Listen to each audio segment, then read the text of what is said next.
It's the total number of months that Millennium Holding held that stock 21 years ago, 6 months. Now this is an interesting fact, 28. The number of years prior to Millennium Holdings stock ownership that Glidden discontinued using lead paint. So folks, we haven't been using lead paint.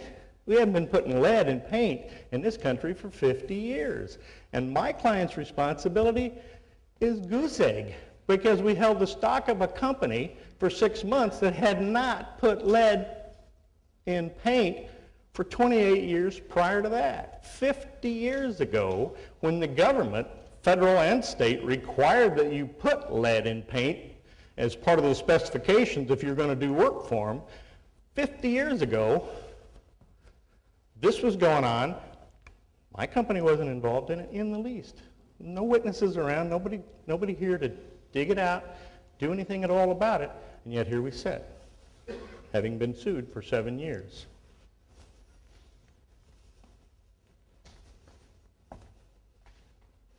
The state of Rhode Island set a standard. It said we're going to have elimination of lead poisoning. That's terrific. That's what they should be doing. And they said it's 5%, and you can see the definition. And they needed to do that by 2010. They said if we do that, that'll be really good. Now, the trial that I talked to you about, the second one, that occurred in 2004, 2005, early 2005. Now, when the report came out, it came out showing that they had met their elimination goal. So lead poisoning had, by their definition, been eliminated. It came out during the trial. What's interesting is the contingency fee. Wow, that's hard to say, Henry. I'm going to need something to drink here. The contingency fee counsel representing the Attorney General in the state of Rhode Island argued to the jury, we're at a plateau. We can't get that rate. We can't get down to our goal. We can't do it. We're going to need your help. You're going to have to find these guys liable. Well, that's interesting, because they didn't tell the jury what happened during the trial. They didn't tell me. They didn't tell one of the defendants. They didn't tell the judge.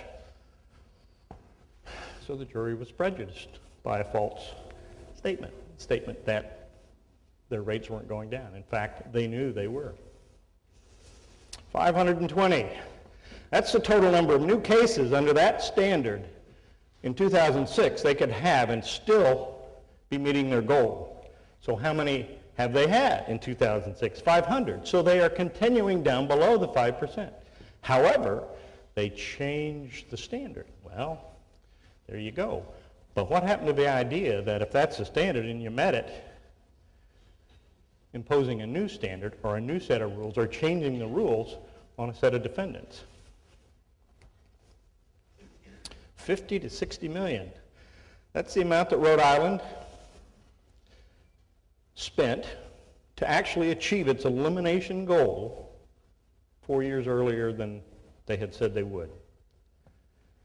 2.4 billion. Now, let me bring you up to date on the case. We have an appeal filed. We're going to appeal a number of things, some of which I'm going to tell you about, but we're going to appeal that, and we hope that we're going to win on that appeal. But in the meantime, at the urging of the Contingency Fee Counsel for the Attorney General, the judge has bifurcated the process and said, well, we're going to work on an abatement plan while you're appealing, because I think you're going to lose, and I want to have this abatement plan all ready to rock and roll, and here's the way we're going to do it. We've got all kinds of things we have to talk about. First, Attorney General, you give us a plan, and then you defendants, you give us a plan so many days later. Well, they recently announced their plan. $2.4 billion is all they need. $2.4 billion is what they need, and that's based on the 240,000 dwellings times some factor to eliminate lead completely, assuming that it's there, assuming that these parties are responsible. 2.4 billion, 10,000 new jobs, the largest public works program ever in the state of Rhode Island. That's pretty neat. Now, here's what's interesting. 16 2/3% is the contingency fee specified in the agreement between the Motley Rice firm and the Rhode Island Attorney General. Well, that's $399 million. That's a lot of motivation. Zero. Well, you heard me say it earlier, I'll say it again. This has never been, make no mistake, it's never been about children. Because it's not been one child that's been helped by 7 years of litigation of this sort. It's abusive. It's overreaching. I heard some discussion earlier, people concerned about how do you deal with corporations that are misconducting. I heard discussions about, corporations are out trying to get tort reform and that's really a bad thing. I can give you a standard if you're looking for one, folks. I know that there are a lot of folks out there that have to look for standards because sometimes you don't give it. Here's the standard. Is somebody abusing the process? Because if they are, that's probably an indication that that party should lose. And I would submit to you that the reason why most corporations are frustrated with what's going on in the U.S. has to do with abusive, predatory litigation ideas created by the contingency fee bar. You know, there are only two legitimate American art forms, jazz and contingency fee counsel. Nobody else uses contingency fee, just us. Now, jazz is a lot of fun to listen to, excuse me. It's a lot of fun to work on, but it's a lot of fun to listen to. The other one's not. Now, folks, the problem we've got is abuse. Abuse of process, abuse of system. There are always good ideas behind why laws say what they say and what we try to do. But when they are abused, when they get taken too far, when you get off course, when you forget about children and start pursuing $399 million, then you've got abuse. And that's got to stop. $1 million. Now, DuPont was a defendant, they're not anymore. They said it's not a settlement, we just quit, and the other side let us quit. Well, I don't know, but they agreed to pay $12.5 million. It's kind of interesting how they agreed to do it. $1 million, the Attorney General said, well, you need to give that to my alma mater. That would be Brown University. $2.5 million, well, that $2.5 million goes to a Boston hospital. It doesn't have a lead program, and not, it doesn't deal with lead at all. And it's not in Rhode Island. But it's interesting. It does have a pretty substantial mesothelioma. Now, that's asbestos litigation, folks. It does have an active mesothelioma program, which the Motley Rice firm had made a commitment there would be a contribution to. Now, I'm not making this up, folks. It's in the public record. You can go and dig it out yourself. $9 million. Well, the rest of that goes to an organization, again, not in Rhode Island.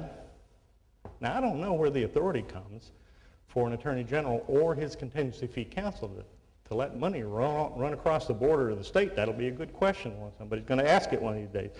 This is going to Washington, D.C. for a fund that a DuPont lawyer runs. That's pretty interesting. Well, here it is. Number of Motley Rice partners who currently serve as the treasurer of the Rhode Island Democratic Party. Now, look, I said I'm just a dumb kid from Kansas. But I sat down the other day with a Democratic fundraiser, had dinner with him. He wanted to meet several of us, and so we did. You know what he told me? I guess I should have known this all along. He said, man, the plaintiff's bar, that's the mother's milk of the party right now. We got all this money and everything else. Well, okay, maybe that's what's going down. 3, the number of times the Attorney General was sanctioned during the trial for making public statements that were designed to or had the effect of influencing the jury. Obviously, it's our view the jury was improperly influenced, therefore a decision. The judge sanctioned the Attorney General 3 times. Now, I'm trying to get at abuse. I want to tell you what I'm seeing right here. When you allow contingency fee counsel and the power of the government to combine, you have a potential for abuse. And there it is, influencing the jury any way necessary. Get it done, $399 million. Folks, that's just dead wrong. It's dead wrong in Kansas, dead wrong everywhere else. I got 1 minute. I'm going to tell you where else it's dead wrong and why I'm asking you as judges, keep all this in mind. New Jersey Supreme Court had the same concept by the same law firm in front of them on behalf of a bunch of governmental agencies. They threw it out entirely. It's not an acceptable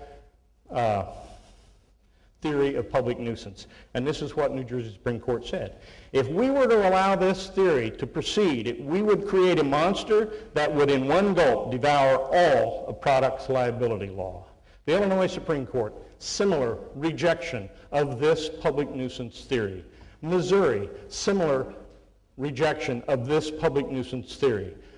Ohio, the same. California basically said, we have a policy, it's called the Clancy Doctrine, from the case called Clancy, that says contingency fee counsel can't work for the government because it is inconsistent. The government's duty is to be fair and not always win, whereas the contingency fee counsel only gets paid if they win. It's inconsistent.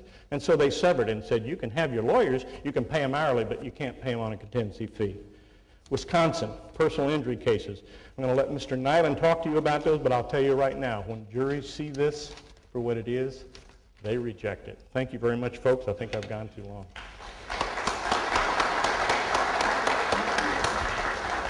Now we have Fidelma Fitzpatrick from Providence, Rhode Island.